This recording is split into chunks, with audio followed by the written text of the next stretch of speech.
Okay, let's unpack this. We're diving deep today into one of the most complex and enduring figures of the 20th century. Kim Il-sung, the first leader of North Korea. I mean, here's a figure presented as almost godlike in his own country, yet, whose very early identity and actions are debated outside it. How did he go from being this young revolutionary fighter in Manchuria to ruling a nation for nearly 50 years as its eternal president? That contrast is a fascinating hook, isn't it? Our mission today is really to cut through some of that complexity. We want to extract the most crucial insights from the material you've got there, the detailed timeline, the key figures list, and those extensive excerpts. Right. These sources give us, well, different layers of detail and perspective. It's kind of a shortcut to understanding the pivotal moments, the people around him, and the events that shaped his very long and impactful rule. And you should get ready for some surprising facts, maybe some debated historical points straight from this material. Absolutely. We're going to trace his journey right from the beginning, see how he navigated that whole anti-Japanese struggle, rose to power with Soviet support, consolidated his rule through, well, some pretty ruthless purges, and ultimately left behind this unique state and a powerful legacy that, continues to shape North Korea today. So where do we begin? At the very start seems logical? Right, the very start. The sources tell us he was born Kim Song-ju, April 15th, 1912, in Mangyongdae, which is near Pyongyang, and this was remembered during the Japanese occupation of Korea. Yeah, and his family background is quite interesting, according to the sources. His father, Kim Hyong-jik, was apparently involved in the anti-Japanese movement. Okay. And his mother, Kang Pan-sok, was Christian. Even his maternal grandfather, King Tonyuk, was a Christian Presbyterian pastor. There's even one detail that stands out about his mother's name, Pan-sok. It means rock, apparently unusual for a woman, and it's a reference to the Apostle Peter. That's interesting detail. And this family environment, it seems it set the stage for movement. The sources note his father moved the family to southern Manchuria, present-day northeast China, in 1919 or 1920. Yes, exactly. And Manchuria is where his formal education really took place, including time at Hwasong Euisuk, that was a military school run by a Korean nationalist group, and later Yuwen Middle School in Jilin, China. Okay. And it was there that he was exposed to Marxism-Leninism, significantly influenced, the sources say, by his Chinese communist teacher, Shang Yue. Ah, okay, so that's a key influence. A very key influence. Yeah. And his involvement in communist youth movements eventually led him to leave school altogether. Right, so the seeds of his political path were really sown there in China. And this leads directly to the period where he starts to forge his identity as a fighter, right? Yeah. In the anti-Japanese struggle. Exactly. He got involved in these early anti-Japanese armed groups in southern Manchuria, initially participating with a left-wing group led by Lee Jeonguibu within the Korean Revolutionary Army. The sources mention he joined the Chinese Communist Party around 1932, or maybe 1933, and this is also around the time a really significant change happened.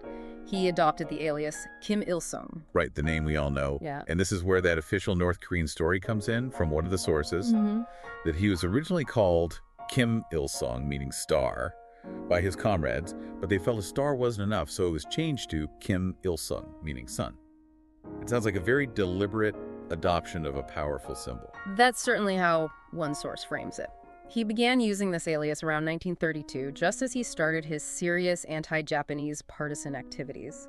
And he joined the Northeast People's Revolutionary Army, which later got reorganized into the Northeast Anti-Japanese United Army, guided by the Chinese Communist Party. Okay. Now, the sources also highlight the tough context here. There were anti-Korean purges within these groups, sometimes called the Mangyongdae incident. Like dangerous times internally, too. Very. And it's noted that he survived these purges and was actually reported as being trusted by some Chinese groups. That's pretty crucial to his survival and eventual rise, Yeah, navigating those internal political currents while fighting an external enemy, that must have been incredibly challenging. And it leads to the events that really started to build his legend back in Korea, doesn't it? The Poshanbo incident. June 1937, that's a major one mentioned in the sources. This was an attack on a town, Poshanbo, actually inside Korea, by his unit. Okay. And the sources make it clear this event really significantly boosted his reputation. Border raids into Korea were pretty rare back then, and this one got widely reported. It led to a Japanese bounty being offered for him. A bounty? Yeah, though the sources do note bounties were also offered for other leaders, so he wasn't unique in that sense. Okay, fair point. And there's a point of contention here, too, isn't there, about credit for a key organization. Exactly. North Korean history credits him with organizing the Association for the Restoration of the Fatherland. But one source we have attributes that achievement to someone else, Woo Chang-lun. Huh. So even early on, the sources show us these historical narratives are contested. Right from the beginning. The sources also mention the Antu County attack in March 1940 and the subsequent chase by the Japanese Manchurian police force, the Maida team. So this increasing pressure from the Japanese led to a pretty critical decision in autumn 1940. The source indicates Kim Il-sung retreated to the Soviet Union with just a small group. What's notable is that one source states he did this without party permission and left behind his direct superior, Hwasong Euisuk.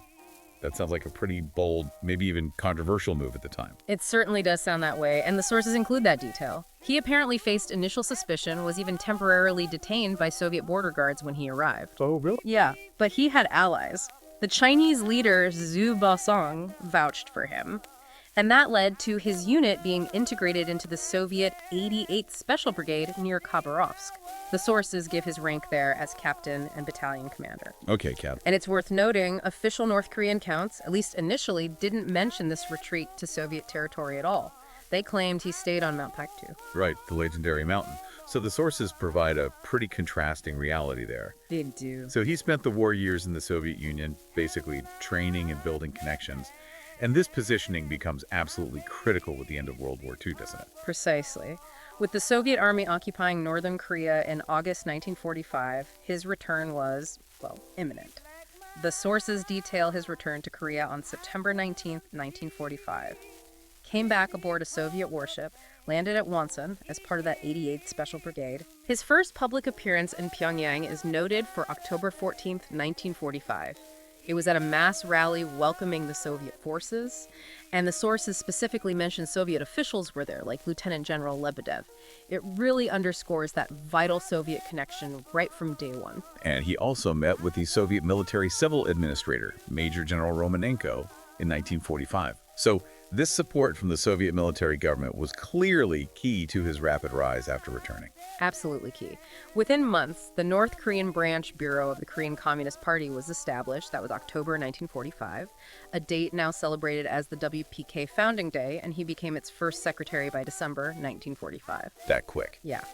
And the sources show this progression continued. The Provisional People's Committee of North Korea formed in February 1946. This was like a temporary government. Right. And he was appointed chairman, again, highlighting that strong support from the Soviet military government.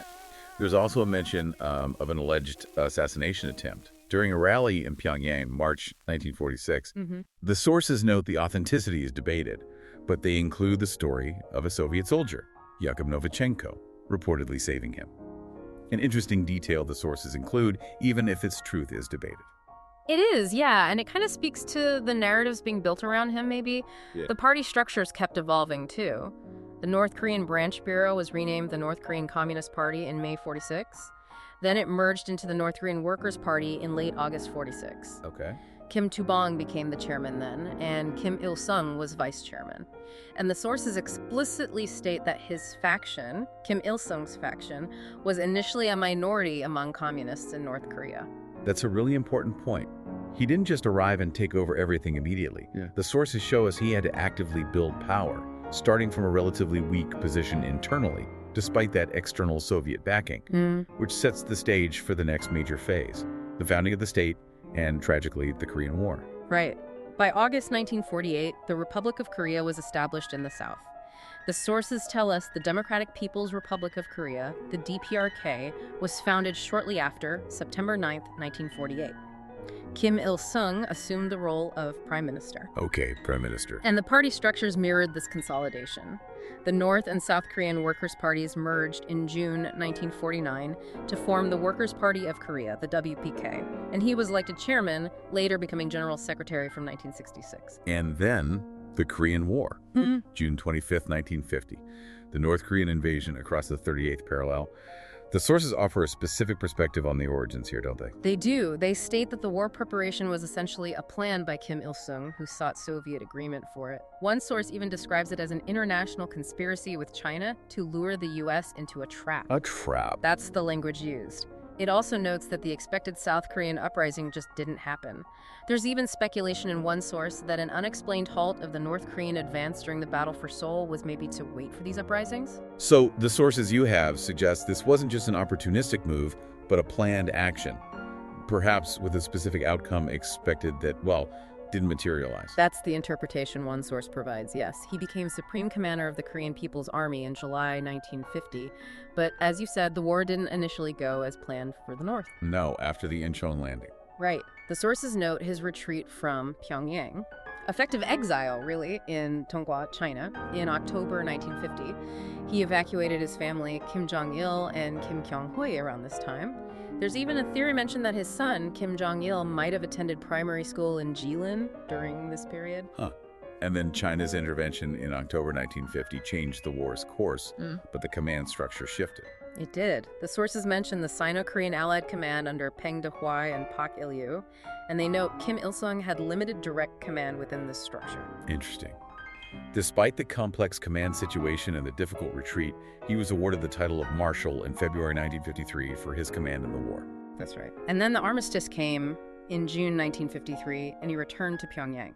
Surviving the war was one thing, but solidifying his power afterwards, that was another. And the sources describe a pretty brutal process of consolidating control. Oh, definitely. The period right after the Korean War involved a series of purges, targeting rival factions. You had the South Korean Workers' Party faction led by Park Han-young, the Yan'an faction led by Kim Tu-bong and Pak Il-yu. Those were mainly Koreans who'd fought with the Chinese communists. Right. And the Soviet faction led by Hogai, basically those who returned with the Soviet army. This is where the sources share a really striking detail. None of the original Workers' Party political committee members, other than Kim Il-sung himself, survived or remained in power. That detail from the sources is really stark. None of the original members, except him, survived or stayed in power. What does that pattern of relentless elimination tell us fundamentally about his path to power and the nature of the state he built? Well, it tells us his power was fundamentally built not on consensus or shared leadership, but on the systematic, absolutely ruthless elimination of anyone perceived as a potential rival. The sources detail the grim fates.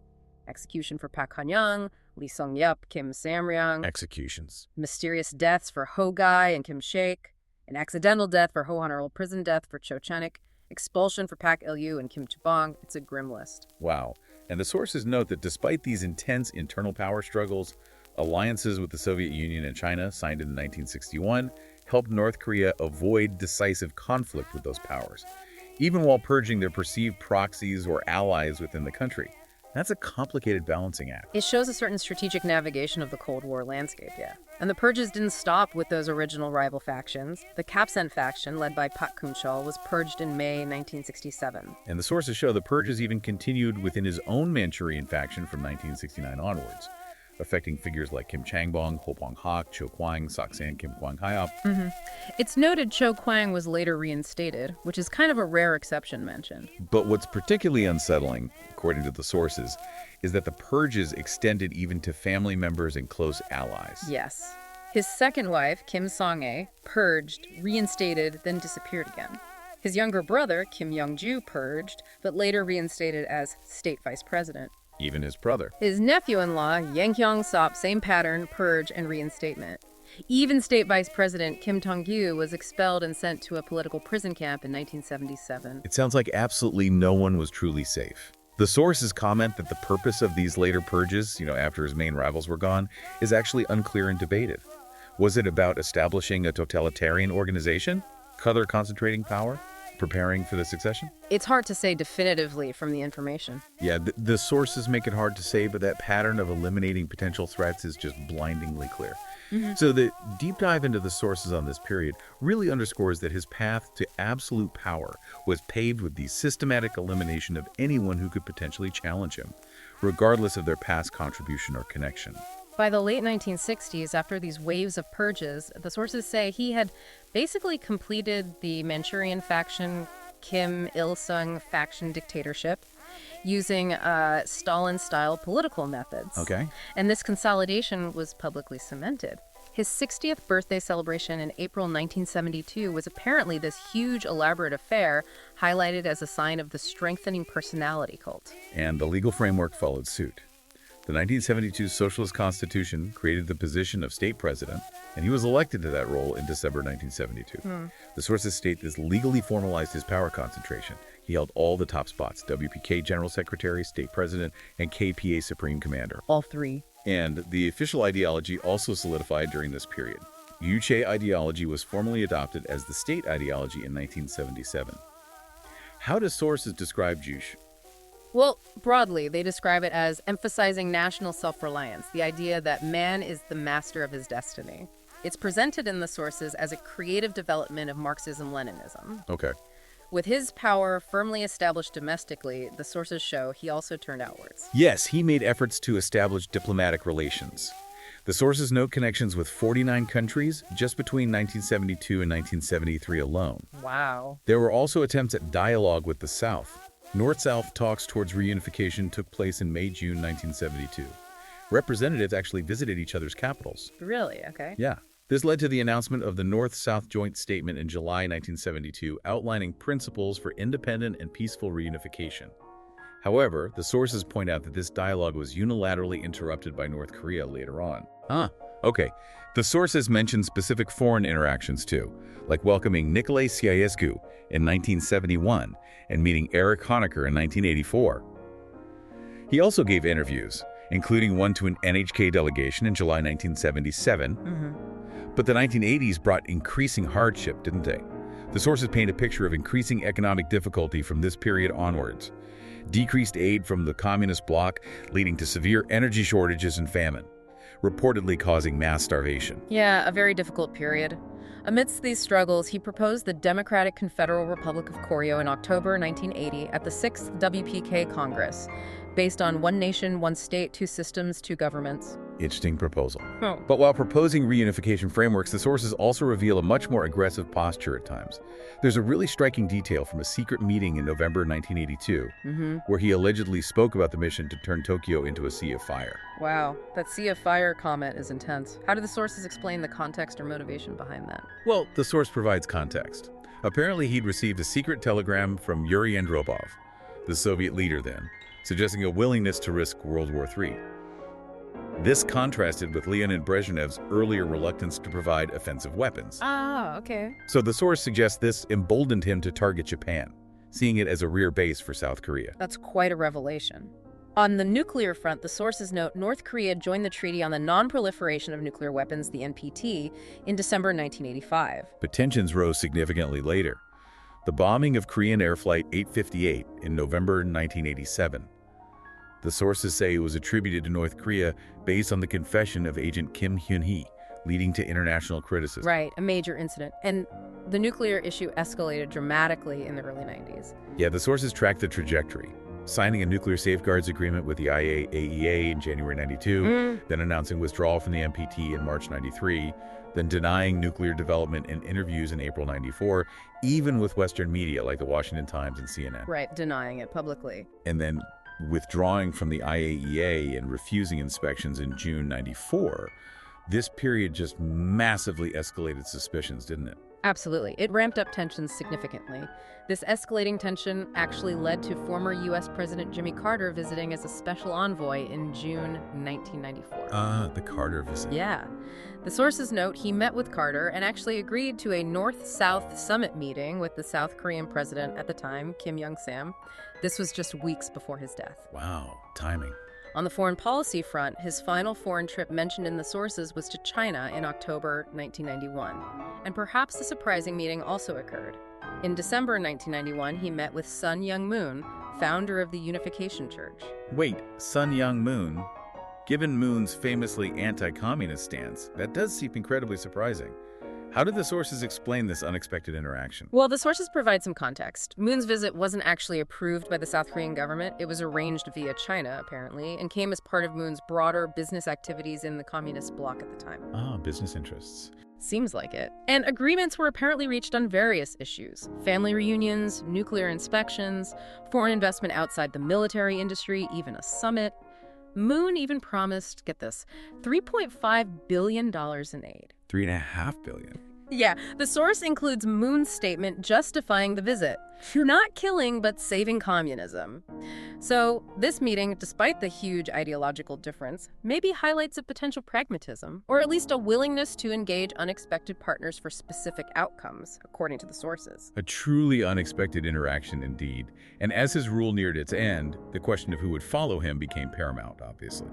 The sources indicate that his son, Kim Jong-il, was reportedly designated as his successor quite early. As early as 1971, actually, while Kim Il-sung was still relatively young, only 59. That early? Wow. Any reason why so early? Well, health concerns might have played a role. The sources note he had this growing lump on the back of his neck, first observed way back in 1958. It apparently raised concerns and grew quite large by the time he died. Ah, okay.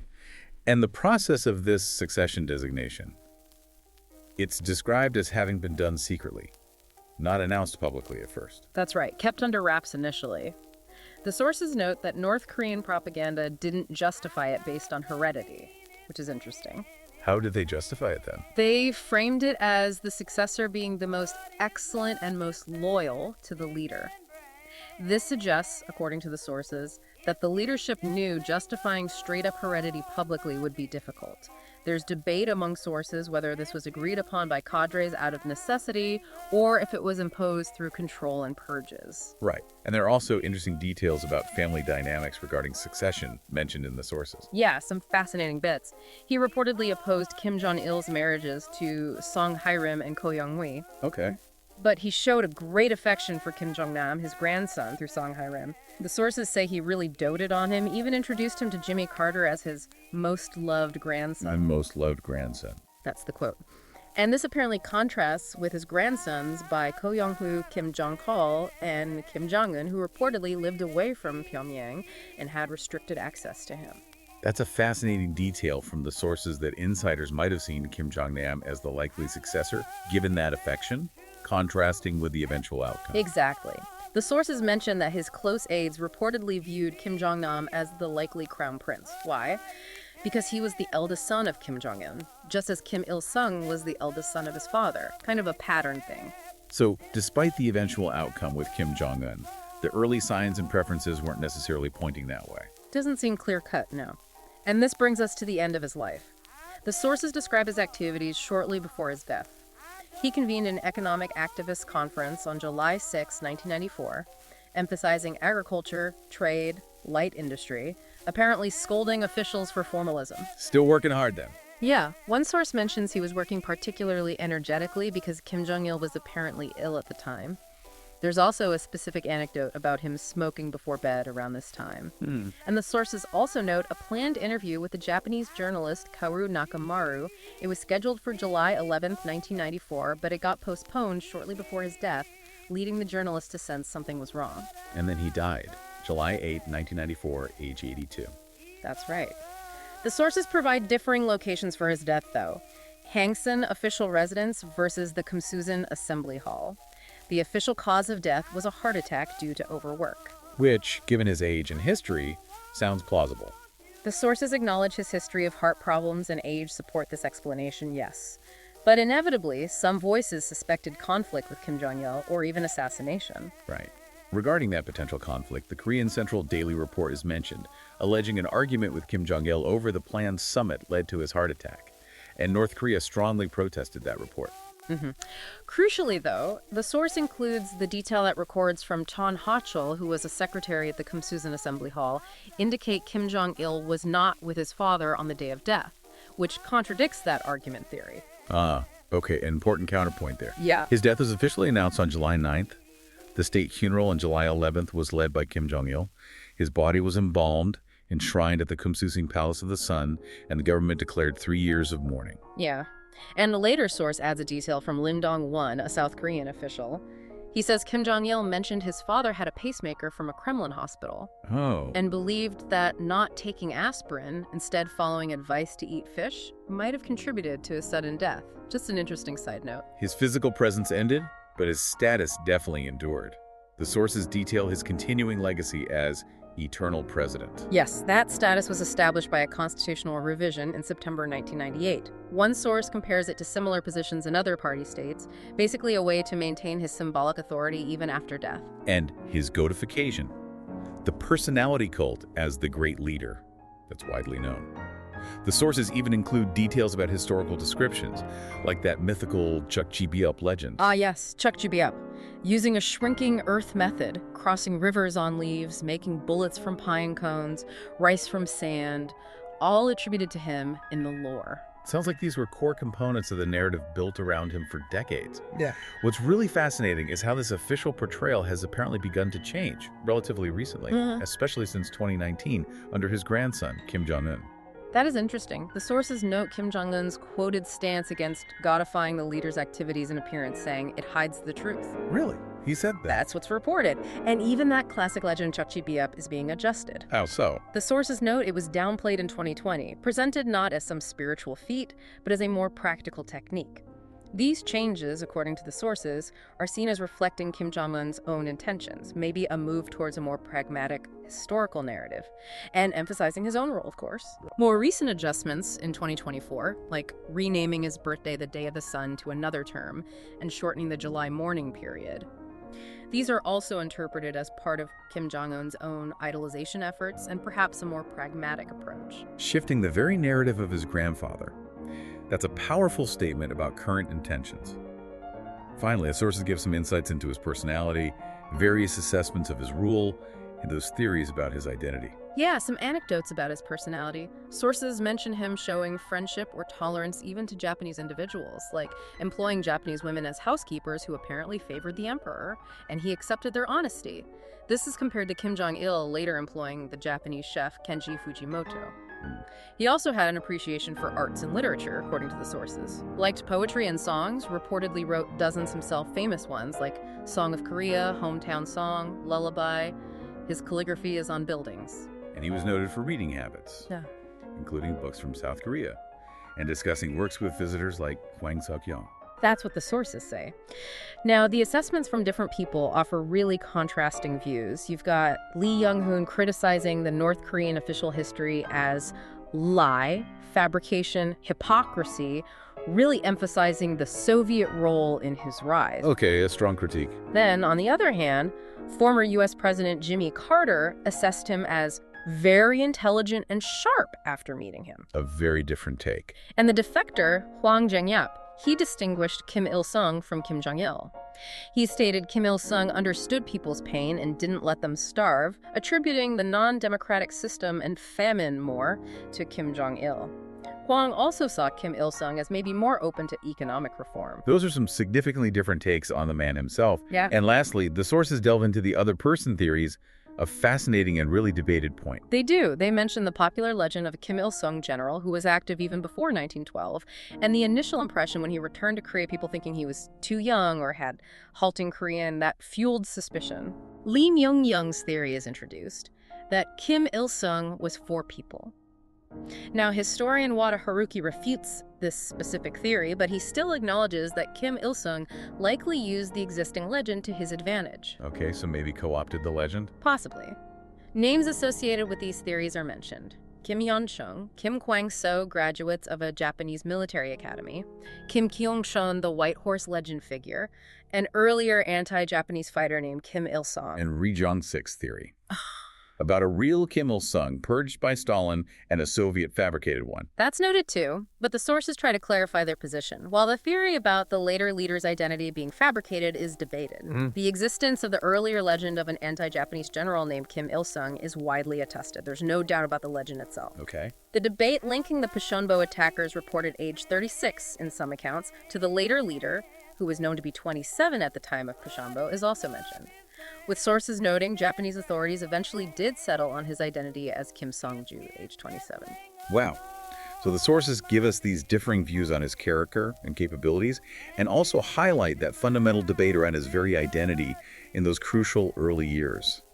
That is quite a deep dive into a life shrouded in both official mythology and historical debate. It really is. We've traced this incredible arc of Kim Il-sung's life, haven't we? Okay. From his origins in occupied Korea, his revolutionary activities up in Manchuria, his return and rise with Soviet backing through the war, that brutal consolidation of power via purges, the establishment of his unique dictatorship and ideology, his international interactions, and the eventual challenges he faced. The sources show us a figure who survived immense pressures, internal rivalries, external threats to lead a nation for nearly 50 years, creating this unique state and this profound personality cult. And understanding this history is crucial for you, our listener, because it lays the foundation for so much of what we see in North Korea today. The political system, the ideology of Juche, the ruling dynasty itself. The sources make it clear he was a figure more complex than simple caricatures allow, shaped by that anti-colonial struggle, the dynamics of the Cold War, and, well, undeniably ruthless ambition. Absolutely. So, as you consider everything we've covered today, here's maybe a thought to leave you with. Think about that ongoing debate surrounding his true early identity and actions. Here's a man deified, yet whose official narrative is now being adjusted by his own grandson. Or consider the enduring question raised by those different assessments we heard. How much was he a pragmatic leader forced by circumstances, and how much was he truly the architect of the totalistic state we see? What aspects of his rule, his decisions, his legacy continue to shape North Korea in the most fundamental ways today?